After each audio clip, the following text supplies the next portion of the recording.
Voilà, alors maintenant on est arrivé à la lettre P.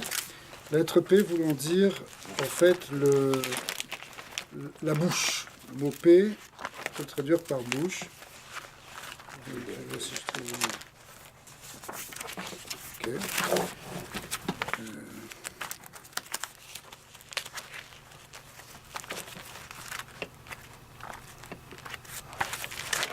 Désolé pour ce retard.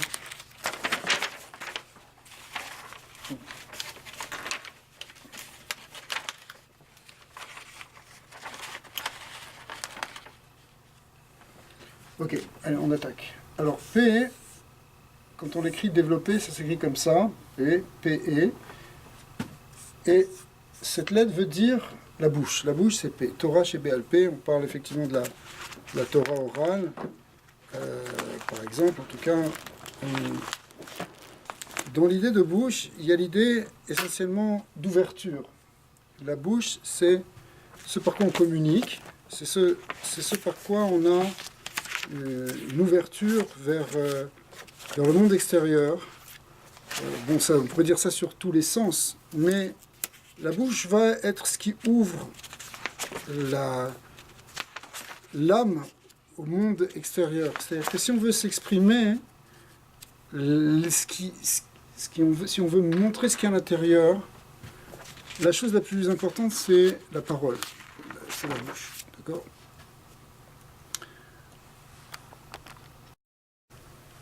Donc, dans la bouche, par exemple, l'homme est doté de parole. Ce qui définit l'homme, en réalité, c'est la parole. Donc, on l'avait déjà vu. Or, l'idée de parole, c'est justement, c'est ça qui va montrer ce que c'est qu'un être humain. Donc, si la bouche, elle est liée avec le mot patar, patar qui veut dire justement ouvrir. Ouvrir, l'ouverture. Le pétard, c'est un mot qui veut dire aussi la porte, c'est la même chose. La porte, c'est ce qui ouvre.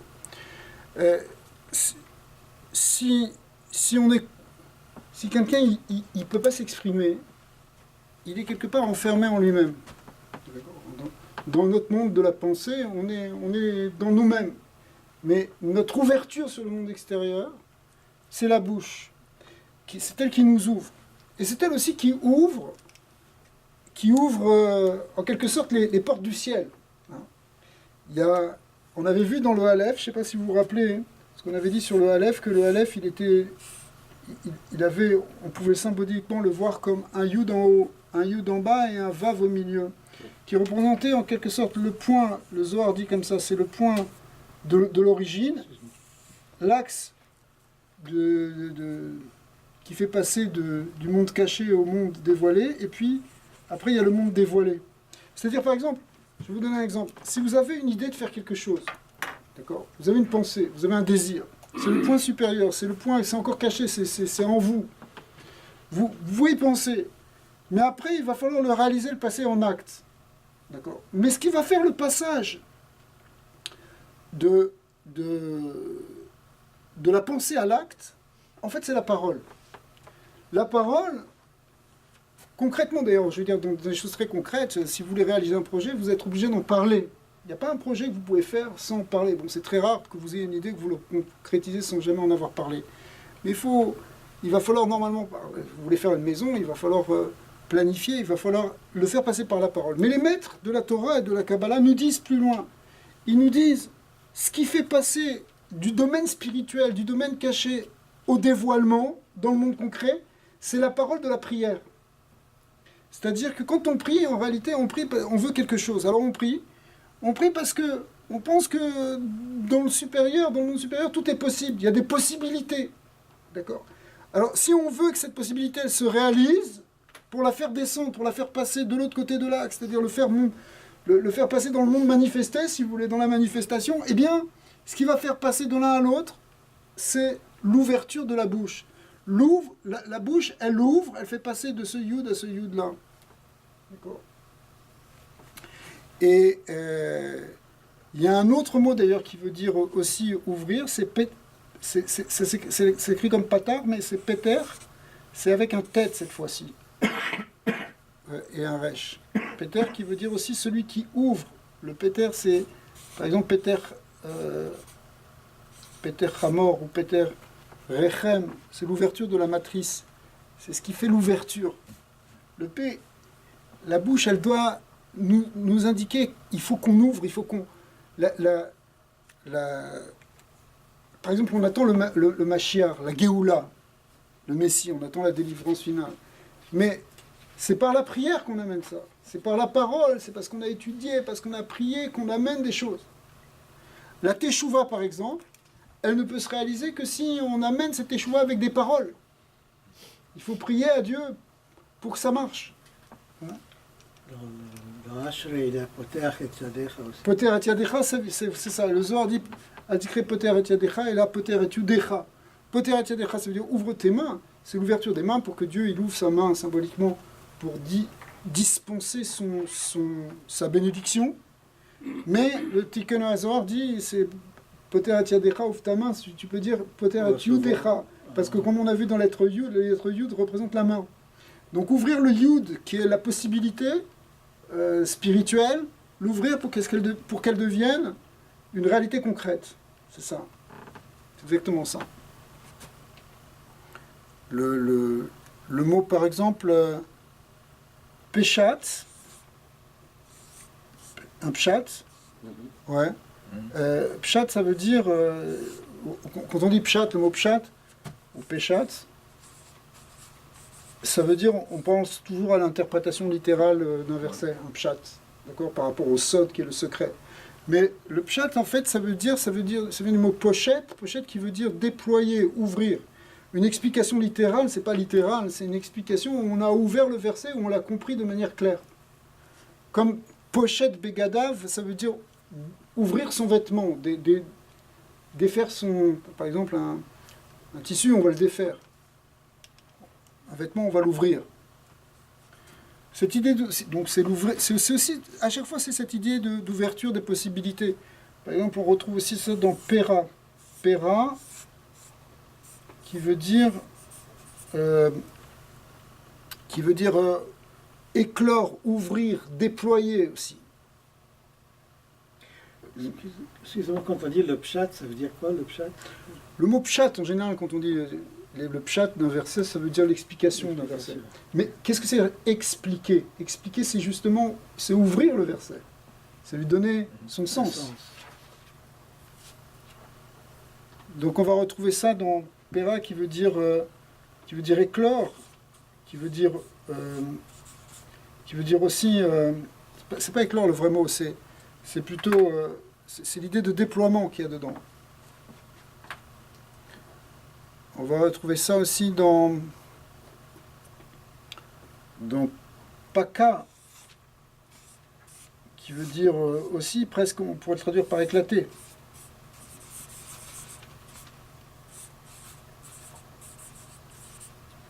Donc c'est l'idée aussi à chaque fois on va aussi dans l'explosion, c'est patsats. Patsats, ça veut dire exploser, par exemple. Donc parfois, des fois la parole elle jaillit avec violence, il faut que ça éclate à un moment. Il faut casser la barrière, puis après ça va mieux. Ouais. Mais effectivement, on va retrouver ça aussi dans le mot poretz. Poretz qui veut dire dépasser les barrières, briser les barrières. Poretz geder. Faratzta Yamava Kedmaz. Dieu a fait une bénédiction à Jacob en lui disant tu vas être poète, ça veut dire tu vas te déployer, tu vas éclater de tous les côtés, à droite, à gauche, enfin à l'est, à l'ouest, au nord, au sud. C'est-à-dire que ta descendance, elle va se répandre. C'est ça la grande bénédiction. Et c'est aussi, Farasta, c'est l'idée de diffuser, par exemple, la diffusion de la Torah, ça s'appelle la fratza. Je crois que c'était à Maurice, la chanson. Ouais, ça c'est une autre chanson. Non, ça c'est un autre verset. C'est un verset de Samarta Bechagecha, ça c'est un verset du Deutéronome. Il y a le parashat. Ou Farasta, Yamakavet. Non, c'est au début de la parashat Vayetse. dans le rêve que Yaakov a fait, Dieu lui a parlé dans le rêve de l'échelle, il lui a dit, tu vas être béni et ta descendance va éclater, va se disperser. Mais c'est l'idée de Poretz Geder. Poretz Geder, ça veut dire en fait casser les barrières. Et c'est une idée messianique. C'est quoi l'idée messianique?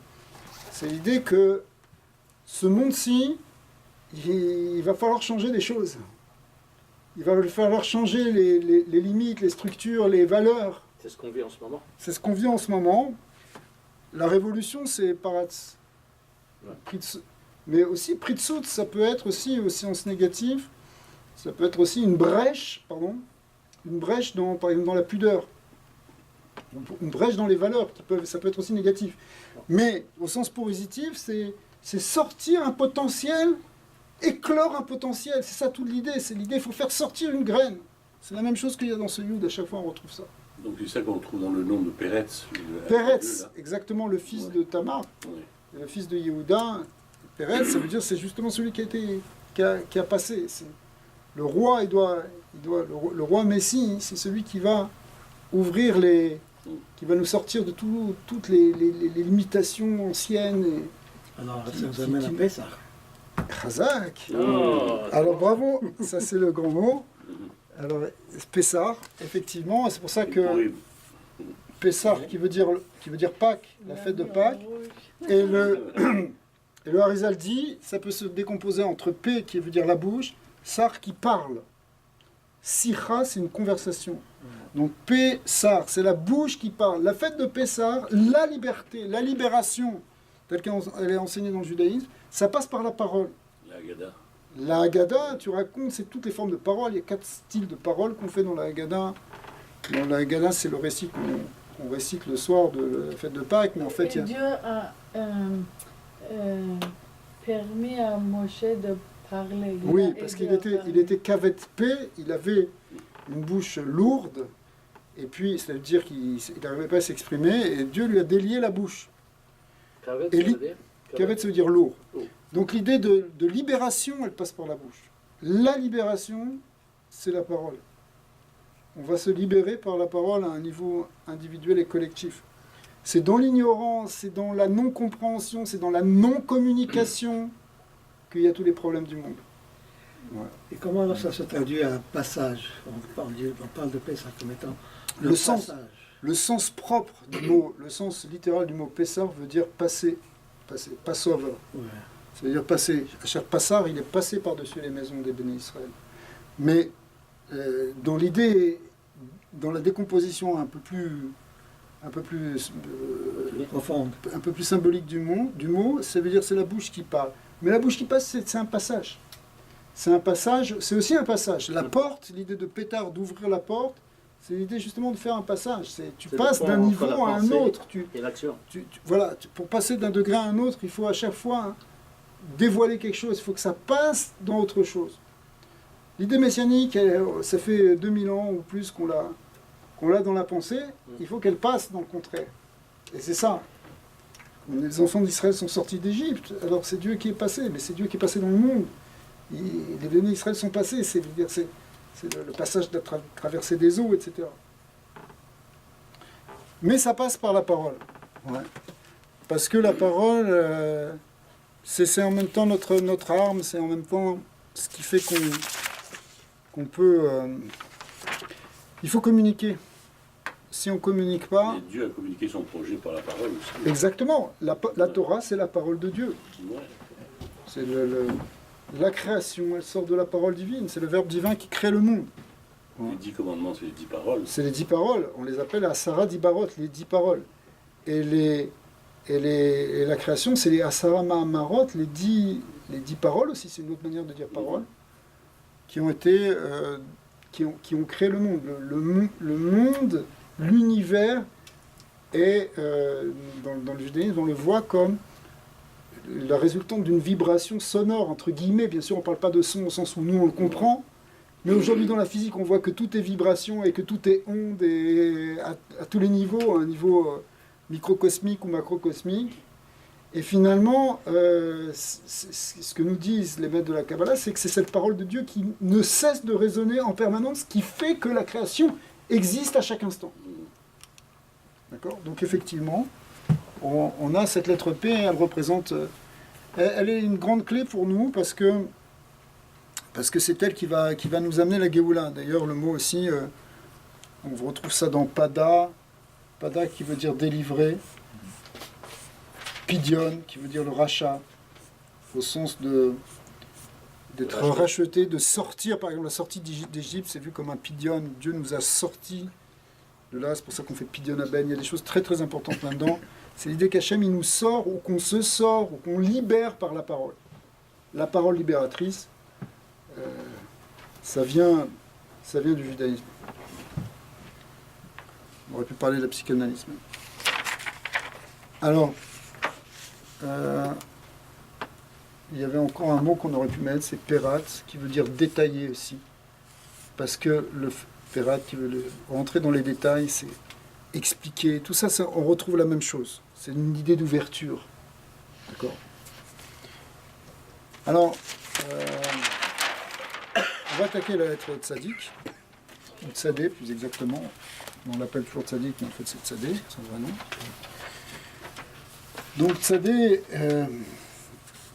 c'est intéressant de l'appeler Tzadik parce que Tzadik, ça veut dire justement celui qui est juste. Celui qui est le Tzadik, c'est le juste, c'est l'homme saint. C'est Yosef. Ouais. Alors, nous on l'écrit T, si vous voulez, c'est le Tzadé, ça n'existe pas en français, c'est la composition de deux consonnes en français qui sont T-S, ça fait tse, si vous voulez. Mais c'est une lettre, évidemment, qui... Alors, le tzadi, le mot tzadi, tzadi, ça veut dire, en fait, capturer. C'est un peu le contraire de ce qu'on voyait tout à l'heure. Le mot tzadi veut dire capture. Par exemple, le Saïd Bépiv, il avait le gibier en bouche, la capture en bouche. On dit ça sur Esav, ça veut dire qu'il savait justement capturer par sa parole, c'est comme ça qu'on explique aussi. La force de la parole, elle peut être libératrice, ou elle peut au contraire amener... dominatrice. Ça peut être on a déjà parlé de ça, toute l'idée de propagande, toute l'idée de la shonara, etc. Mais, en fait, il faut arriver à contrôler tout ça. Et le tzaddik, en fait, pour écrire un tzaddik, vous avez ici un noun avec un yud dessus. C'est-à-dire que ce noun, vous vous rappelez cette lettre noun qu'on avait vue? Ouais. En fait, elle est un peu penchée là maintenant. Elle est penchée et elle a quelque chose sur le dos. Elle a un yud qui représente la présence divine, la lumière divine. Le tzaddik, c'est celui qui se plie quelque part pour porter sur ses épaules cette charge divine. Alors, des fois, le yud, il est aussi à l'intérieur, comme dans le haïn, on l'avait vu, mais ici, enfin, dans le haïn, c'était plutôt un zaïn, mais ici, il y a dans cette idée-là il y a cette idée de responsabilité dans le tzaddik. Ouais. Le tzaddik, c'est qui un mot? Le mot tzaddik en hébreu, ça veut dire celui qui est juste. Mais plus que celui qui est juste, celui qui est complètement juste. Ça veut dire complètement juste, ça veut dire qui ne fait pas de compromis avec le mal. Et souvent, on voit souvent celui-là, c'est celui qui il a plus de problèmes que les autres. D'accord? Yosef Hatzadik, par exemple. Mais tous les tzadikim, Tzadik ou tzadik? ils sont éprouvés en quelque sorte. Il y a une épreuve dans l'idée du tzadik. Parce que, par exemple, on va retrouver dans le mot tsom, tsom qui veut dire jeûner, jeûne, avec un accent circonflexe, c'est-à-dire l'effet, ok. Le tzadik qui va jeûner, c'est-à-dire qu'il va, en quelque sorte, affaiblir la force du côté matériel pour donner plus d'espace à la dimension spirituelle et la dimension divine. Comme on l'a dit, il porte ce yud sur lui. Il va prendre aussi le mot tsar. Tsar, ça veut dire c'est l'étau, c'est ce qui est étroit. C'est l'étroitesse. C'est le Tsar Mashkim, c'est comme ça qu'on l'écrit. Le Tsar Mashkim qu'on vient de lire cette semaine. Non, le sar, ça s'écrit avec un Avec sin, un- avec un shin, ouais. Alors, le tsar, ça c'est plutôt le... C'est en Russie, mais... Alors, Qui vient de César. voilà. Non, mais tsar ici, ça veut Ok, dire c'est- étroit. Oui, ça vient de César, c'est juste. Par exemple, cette racine de tsar étroit, on va la retrouver dans Mitzrayim. Ouais. C'est écrit comme ça. Mitzrayim, qui veut dire l'Égypte. Mais évidemment, dans le judaïsme, l'Égypte, c'est pas simplement le pays. C'est l'idée d'étroitesse. Mitzrayim, c'est le même reste, les mêmes lettres que Metzarim. Metzar. Qu'on a écrit déjà, non, qu'on n'a pas écrit. Metzar, qui veut dire l'étroitesse, l'étau, Limite. ce qui est étroit. L'Égypte, elle représente l'étroitesse de l'exil. L'étroitesse de l'exil, c'est quoi? Ça veut dire que tu ne peux pas faire ce que tu veux au sens simple. Tu n'es pas libre. Tu es pris dans un étau. On t'oblige à faire quelque chose qui est... Mais cette étroitesse, c'est l'étroitesse en même temps de la neshama, de l'âme qui descend dans le corps. Elle rentre dans cette étroitesse. Elle se sent oppressée. Elle était illimitée en quelque sorte dans les mondes supérieurs. Maintenant, elle doit rentrer dans un corps. D'ailleurs, elle ne peut pas rentrer entièrement. Après la Kabbalah, c'est juste la partie inférieure de l'âme qui s'incarne. Mais c'est une étroitesse. Pourquoi? Parce qu'elle est prise par des pulsions, des désirs, des choses, des contingences qui ne sont pas de son ordre, normalement. Comme quelqu'un de noble qui se retrouve à faire des travaux forcés. Vous voyez l'image? Maintenant, ce qu'on dit tous les jours dans le judaïsme, plusieurs fois par jour, c'est qu'on est sorti d'Égypte. C'est quoi qu'on est sorti d'Égypte? Alors les grands maîtres nous disent, il ne faut pas dire au passé, il faut le comprendre au présent. C'est-à-dire qu'au présent, on peut sortir de l'étroitesse. On peut être libre. On a parlé de la liberté par la bouche après. En fait, c'est un peu comme on a vu le gimel qui voulait dire le gomel, celui qui donne du chesed au dal, qui est le pauvre. Et bien pareil, on a le p avec le tzadé qui vient. La bouche, elle va nous sortir d'Égypte. C'est pas pour rien hein, qu'on a dit que justement, ce que vous avez remarqué sur Pessah, que Pessah, c'est la bouche qui sort, qui parle, et c'est la bouche qui libère. Donc on peut sortir d'Égypte chaque jour. On ne doit pas se considérer comme un esclave. Et même si on est tous soumis plus ou moins à des contingences et à des obligations matérielles qui nous limitent, d'accord?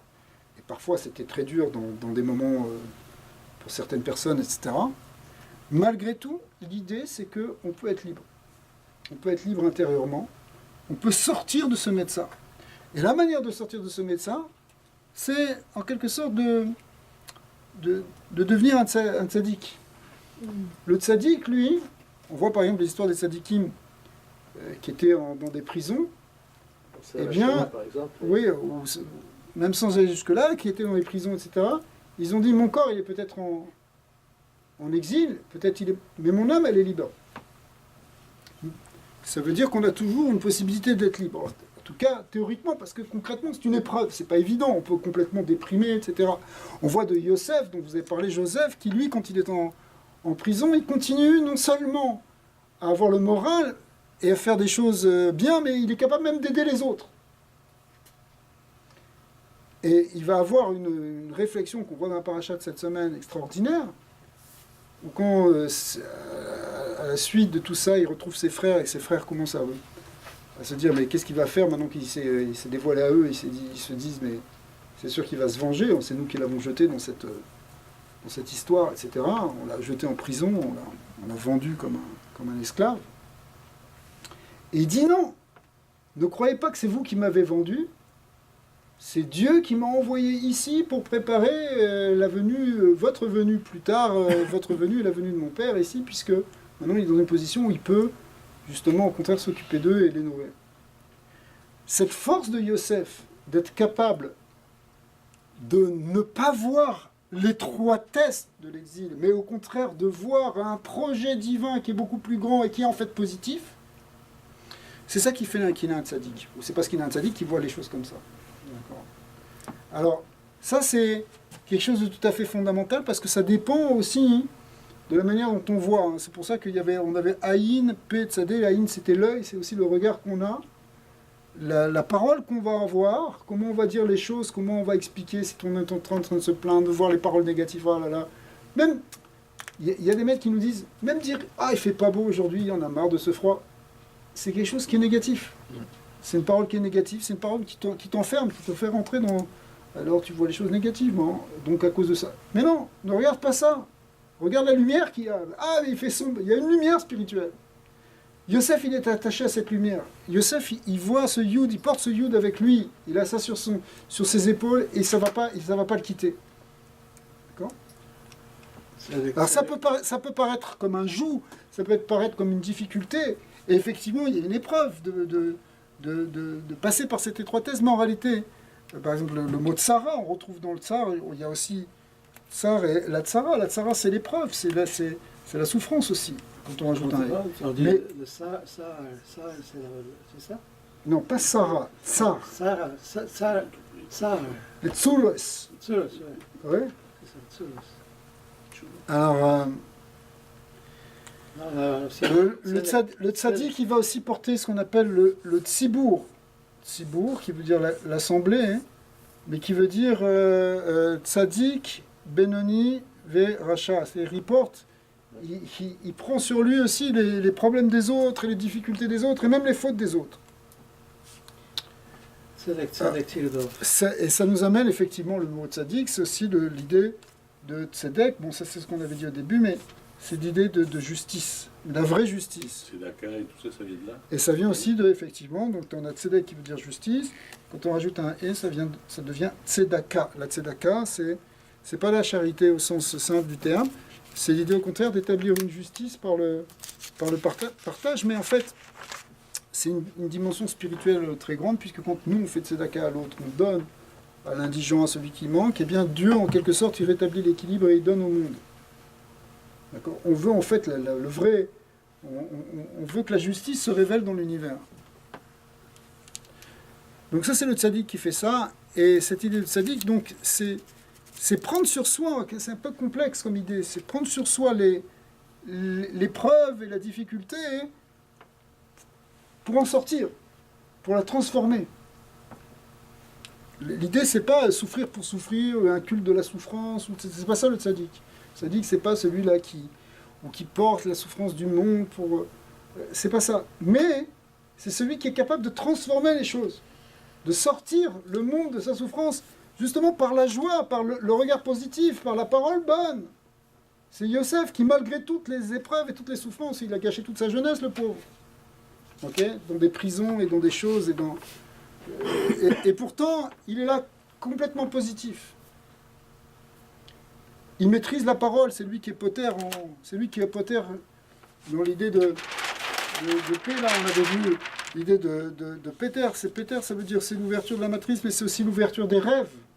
Poter, Chalomot, celui qui explique les rêves. Yosef, c'est vraiment celui qui est lié avec toutes ses lettres, parce que le Haïn, on a vu c'est l'œil, et lui il voit toujours dans le bon œil. Il est Ben Porat Yosef Ale Haïn. Il a que le bon regard. Il a la bonne parole et il est un tzaddik.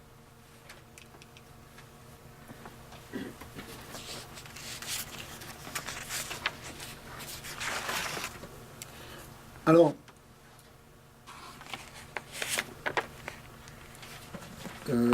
on va passer à la lettre Kouf.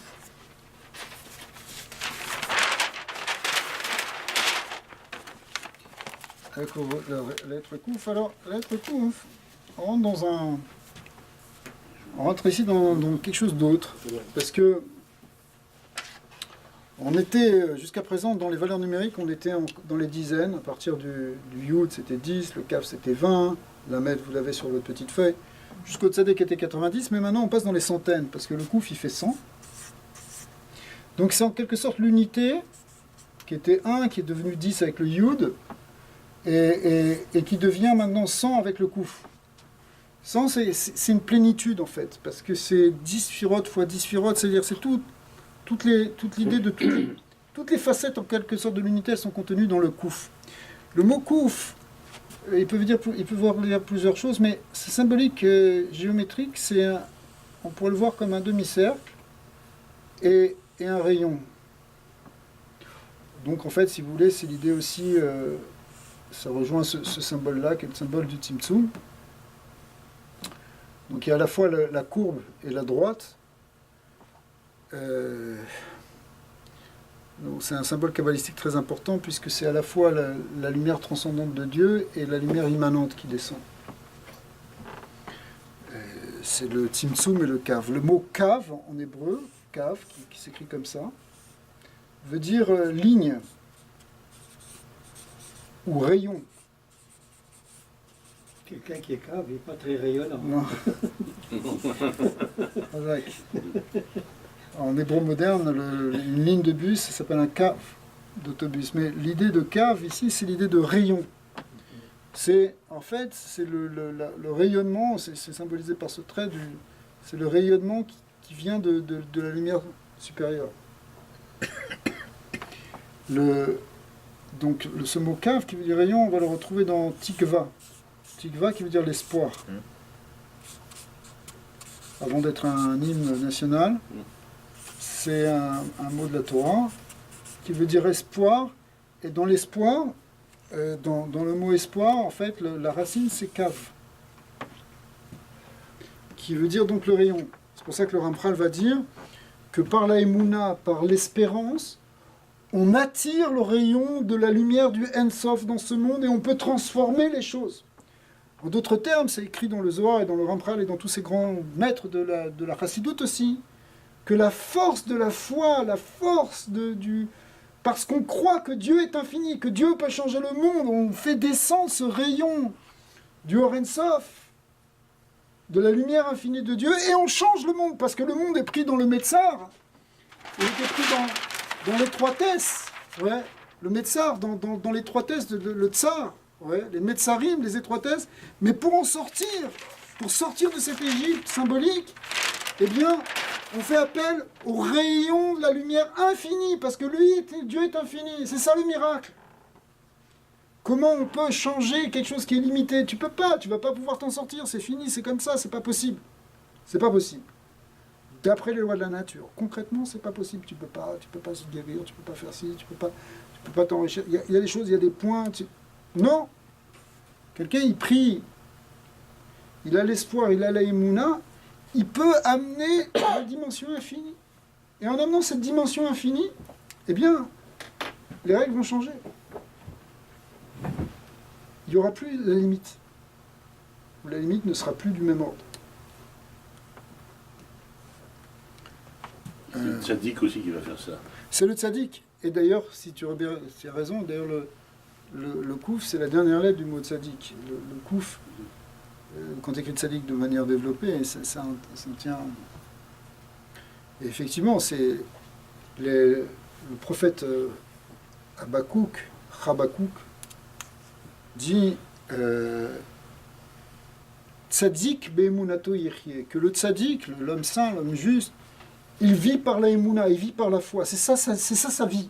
C'est pas autre chose. C'est pas son business, c'est pas sa banque. Ce qui le fait vivre, c'est la foi. Alors, à tel point que le Talmud dit que ce verset est très important, ce verset du prophète Habakkuk, parce que il contient en lui-même les 613 mitzvot, toute la Torah. Parce que toute la Torah, elle a pour but d'arriver à cette émouna que c'est Dieu qui fait tout. Ça veut pas dire que nous on fait rien, ça veut pas dire qu'on est passif, ça veut pas dire qu'on a un rôle, on a une mission, mais on sait que c'est Hachem qui est derrière tout. On a une émouna, et plus on a cette émouna-là, et plus dans ce qu'on va faire, parce qu'on doit le faire, mais dans ce qu'on va faire, ça va devenir miraculeux. C'est pour ça que le tzaddik, lui, quand il fait, il dépasse les lois de la nature. On disait chez le rabbi Lubavitch, on dit chez les rébéim, les miracles, ils courent sous la table. C'est-à-dire, on ne fait même pas un plat normal. C'est pas que c'est normal au sens, C'est que le mode de fonctionnement, il est miraculeux. Pourquoi il est miraculeux? Parce qu'il a laissé une place énorme à la dimension infinie. Donc finalement, il n'est plus limité. Il n'est plus vraiment limité. D'accord? Donc le couf, c'est justement le rayonnement, si vous voulez, que le tzaddik amène. Et en faisant ça, il amène le kiyum ha'olam. Le kiyum, ça veut dire l'existence. On pourrait le traduire comme ça. Kiyum.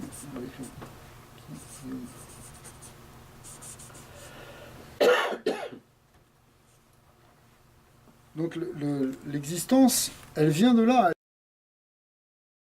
Elle vient, si on n'a pas d'espoir, si on n'a pas la tikva, si on n'a même pas cette dimension, on n'a pas...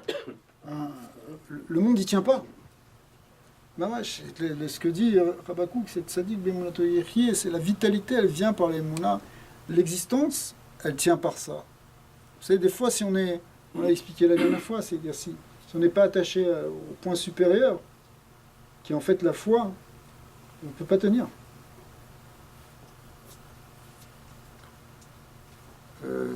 On pourrait rajouter le mot kal, qui veut dire léger. L'idée de légèreté, il y a l'idée de lourdeur au sens positif, de donner du poids aux choses, de donner de l'importance, mais kal, ça peut être à la fois donner la légèreté, par exemple, on va retrouver ça aussi dans klala, qui veut dire une malédiction, mais le mot kal, c'est on va enlever la lourdeur de la vie. Il faut arriver à vivre d'une manière, en même temps, où ça devient léger. On a dit le tzaddik qui porte sur ses épaules, mais au bout d'un moment, il doit comprendre que finalement, il devient léger puisqu'il vit en symbiose avec l'infini, avec le Dieu qui est infini. Finalement, il n'y a plus la lourdeur, il n'y a plus d'épaisseur. Les choses deviennent simples, elles deviennent cales. Cal, ça veut dire léger, ça veut dire aussi facile. Alors, c'est pas qu'on cherche la facilité. Ouais. Simple. La simplicité aussi, ouais. Mais ça veut dire que, oui, il y a une certaine légèreté de l'être à un niveau spirituel. Je ne parle pas de la légèreté de celui qui est vraiment léger dans son existence et qui fait un peu n'importe quoi. Je parle d'une certaine légèreté au sens où, quand tu comprends vraiment que tu fais un avec Hachem, quelque part, ça dissout les soucis aussi. Les soucis ne sont plus le même poids où tu penses que tout est écrasant sur ton dos. Tu es passé à autre chose maintenant. Ouais. Tu comprends qu'en réalité, tout ça, il y a une volonté, que en fait, tout est pour le bien. Et Yosef, il aurait pu s'écraser complètement, c'est-à-dire s'écraser sous le poids de ses malheurs. De ses malheurs. Et pas du tout. On voit qu'il a gardé une certaine fluidité, une légèreté dans son existence, même dans des situations très difficiles. Une allégresse. Une allégresse, pourquoi pas, bien sûr. Il y a Klal Israël, Klal. Ouais.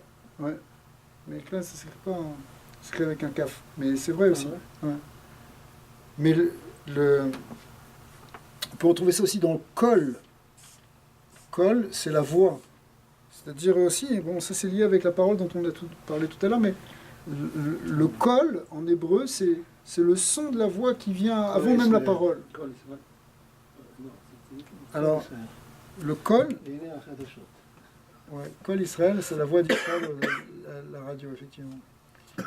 Alors, kol qui veut dire le son profond, en réalité. C'est-à-dire que c'est le son en même temps du chant, de cette vibration primordiale qui fait tenir le monde. Quand on connecte avec ce kol, par exemple, quand on sonne le chauffard, ça s'appelle le kol à chauffard, la fameuse trompe qu'on lit et qu'on sonne à Rosh Hashanah. Le kol, eh bien, il représente justement cette mise en harmonie avec l'harmonie divine, si vous voulez, avec le son divin. Et ça peut être par notre kol à nous. C'est pour ça que le son de la prière, du chant, qui amène la libération, qui amène la... Oui, c'est la libération aussi par le chant. On va retrouver aussi dans le mot keren, keren qui veut dire la corne. Corne, mais ça peut être la corne de l'animal, mais si c'est la corne d'abondance, c'est... C'est de là d'où vient le mot corps. alors. Oui, le mot corne, il vient de là, exact. C'est un des mots français qui vient d'hébreu, comme il y en a pas mal d'ailleurs. Keren. Le prénom aussi, il y a des gens qui s'appellent Keren. Alors, la corne, c'est... La corne de lumière, c'est ce rayon de lumière infini qui descend. C'est ça. La symbolique des animaux unicornes. On en voit un dans les Midrashim, quand on parle du Tachash, le fameux animal mythique qui a servi, dont la peau a servi à recouvrir le Mishkan, c'est-à-dire le temple portatif ou le tabernacle, pour ceux qui connaissent. Alors, il était fait d'un animal qui s'appelait Tachash, dont on n'a pas retrouvé, mais qui possédait qu'une seule corne. Et l'idée de corne, c'est l'idée de connexion avec le monde supérieur, même les animaux à plusieurs cornes, par exemple. Ça représente la corne, c'est un symbole, c'est pour ça que le chauffard s'est fait avec une corne. D'accord ? Et ça représente l'idée de c'est ce qui est au-dessus de la tête dans l'animal, donc c'est ce qui connecte avec la dimension supérieure, la dimension divine. D'ailleurs, dans le mot corne, c'est la même chose aussi d'ailleurs qu'en français que couronne. Une corne et une couronne, c'est deux mots qui sont un peu différents, mais qui se retrouvent. Parce que l'idée de couronne aussi, c'est l'idée de transcendance. Quand est-ce qu'on utilise la lettre Kouf et la lettre Kaf? Ça dépend, c'est pas la même confusion. C'est pas les mêmes lettres. Je sais, mais justement, quand est-ce qu'on utilise l'une ou bien l'autre? Ça dépend des mots. Le kaf, en réalité, normalement, c'est le chaf. C'est une lettre. Il y a les deux. Avec C'est le chaf, mais quand il est doublé, on donne un dagesh, il se prononce k. Ça ne devrait pas être la même prononciation. Par exemple, les gens qui font attention vraiment à les sfaradim qui font attention vraiment à la prononciation, ils ne disent pas le kouf, ils disent le krouf. Krouf. Et le kaf, ils vont dire kaf. Il y a des nuances, si tu veux. C'est pas, nous, on ne fait pas attention, c'est la même chose, le kaf, le kouf, ou le chaf et le chet, mais c'est pas pareil. C'est des choses qui sont... Alors... Donc le kouf, c'est... On dit ça... Gatéral? Gutéral? Guttural. Guical. Ouais. Ouais, c'est des gutturales. Ok. Krouf. On fait avec la gorge, c'est ça exactement. Absolument. On va retrouver ça dans le mot aussi karov. Hachem, il doit devenir karov, proche. Karov, ça veut dire proche. Et l'idée de proximité, c'est que justement le rayon, il fait descendre ce qui est tout en haut, il le rend proche de nous. On a vu que la Shrina s'est fait résider la présence divine en bas. D'accord. Évidemment, on va le retrouver avant d'être Karov, il est d'abord Kadosh. Kadosh, qui veut dire au contraire sacré, saint. Kadosh, ça veut dire c'est au contraire ce qui est séparé, ce qui est transcendant. Mais de Kadosh, ça doit devenir Karov. Shalom le Rachok, Shalom le Karov.